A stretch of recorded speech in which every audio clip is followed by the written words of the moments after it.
We're going to talk about a hidden force that pretty much runs the show when it comes to your health. We're talking everything from your energy levels to how well your medication actually works. It's this powerful Nobel Prize-winning science that's hiding in plain sight inside every single one of us. You know that feeling, right? That awful, groggy Monday morning? Or that slump you hit after a late night? Maybe the daily struggle of an early alarm clock? It literally feels like you're fighting against your own body. Well, it turns out that's exactly what's happening. Your body has its own internal timekeeper, and when you get out of sync with it, you definitely feel the consequences. So what exactly is this hidden clock? Well, think of it as the master coordinator for your entire biology. It's running the whole operation. And look, this isn't some rare thing. It affects all of us. Jet lag is, the classic example, but social jet lag, that feeling you get after staying up way too late on a weekend, that's just as real. And then you've got shift work, the irregular schedules of the gig economy, even just having to start school or work super early. All of it can throw this entire system into chaos. The scientific name for all this is your circadian rhythm. It actually comes from the Latin circadium, which means about a day. And it makes sense, right? This internal 24-hour cycle is this incredible evolutionary adaptation to the rotation of the Earth, getting our bodies ready for the ups and downs of day and night. Okay, here's a great way to picture this whole complex system. Think of an orchestra. Your body isn't just one clock. It's a whole collection of them, and they all need to be playing in perfect time. So the conductor of this orchestra is this tiny little region in your brain's hypothalamus called the suprachiasmatic nucleus, or just SCN for short. It's the master clock. But then you have all the musicians, and these are the clocks in every single one of your organs and cells, from your heart and your liver all the way to your skin.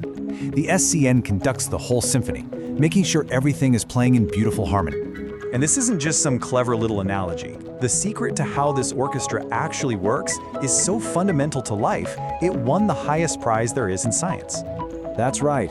Back in 2017, 3 scientists, Jeffrey Hall, Michael Rosbash, and Michael Young, were awarded the Nobel Prize for discovering the precise molecular gears that make this internal clock tick. So how does this actually work down at the cellular level? It's pretty amazing. Using fruit flies, these scientists found a gene they called the period gene. So this gene turns on and produces a protein called PER. As PER builds up overnight, it eventually goes back and blocks its own gene from being active, turning it off. Then, as that protein breaks down during the day, the gene can turn back on again. It's this beautiful, self-regulating feedback loop that creates a perfect 24-hour cycle right inside your cells. And as the Nobel Assembly itself put it, this discovery was just profound. It explains the fundamental way that all complex life on this planet, from a tiny plant to you and me, stays perfectly synchronized with our planet's daily spin. So, that's when everything is working perfectly. But what happens when that synchronization is lost? What happens when the conductor and the musicians are reading from totally different sheet music? Well, the difference is stark. It's night and day, literally. A synchronized clock promotes health and well-being. Your metabolism is efficient, cell repair happens right on schedule, everything just works together. But a disrupted clock, when you're desynchronized, that can be a major risk factor for disease. And we're not talking about minor issues here.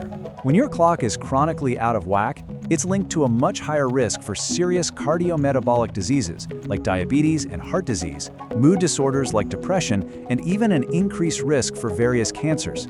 It just goes to show you, understanding your internal clock isn't just interesting, it's absolutely essential for your health. Okay, so this brings us to a really revolutionary idea. If disrupting the clock causes disease, can we actually use its timing to treat disease more effectively? This one question is at the very heart of an exciting emerging field of medicine. Welcome to the world of chronotherapy. It's the science of timing treatments to the body's natural rhythms, and the goal is brilliant in its simplicity. Give the right treatment at the right time to get the absolute best results with the fewest side effects. Let me give you a really powerful example: high blood pressure. So as this quote points out, the current medical guidelines for hypertension, they don't say anything about when you should take your medication. But what does the science have to say about that? Get ready for this number. A huge review looked at all the clinical trials that compared taking blood pressure meds in the morning versus at bedtime. What percentage of those trials found that taking them at bedtime was actually superior? 83.9%. The data is just staggering. Out of 155 published trials, almost 84% found that bedtime dosing was better for controlling blood pressure, especially while you're sleeping, which is when risk can be high. Now look at that last bar. It shows how many trials found that morning dosing was better. 0. Not a single one. And this principle goes way beyond just blood pressure. In oncology, for instance, a pioneer named Dr. Francis Levy has been working on cancer chronotherapy. And as he says, just by getting the timing right, you can potentially make a drug both more effective and less toxic to the patient. I mean, that's basically the holy grail of chemotherapy. So after seeing all of this, you have to ask, where is this science headed? And maybe more importantly, what does it all mean for you? All right, let's boil this all down. Here are the key things to take away. First, your internal clock is real and it is incredibly powerful. Second, stability is everything for your circadian health. A consistent schedule for sleep, for meals, for activity, that's one of the best things you can do for your clock. Third, when you take a medication can be just as critical as what you take. And finally, and this is the most important part, this is about understanding a scientific principle. This is not medical advice. Please never ever change how you take your medication without talking to your doctor first. Which leaves us with this one last, really fascinating question. For years, we've been talking about personalized medicine based on our genes. But what if we've been missing a key variable this whole time? What if the future of medicine isn't just about the right dose, but about the right dose at exactly the right time?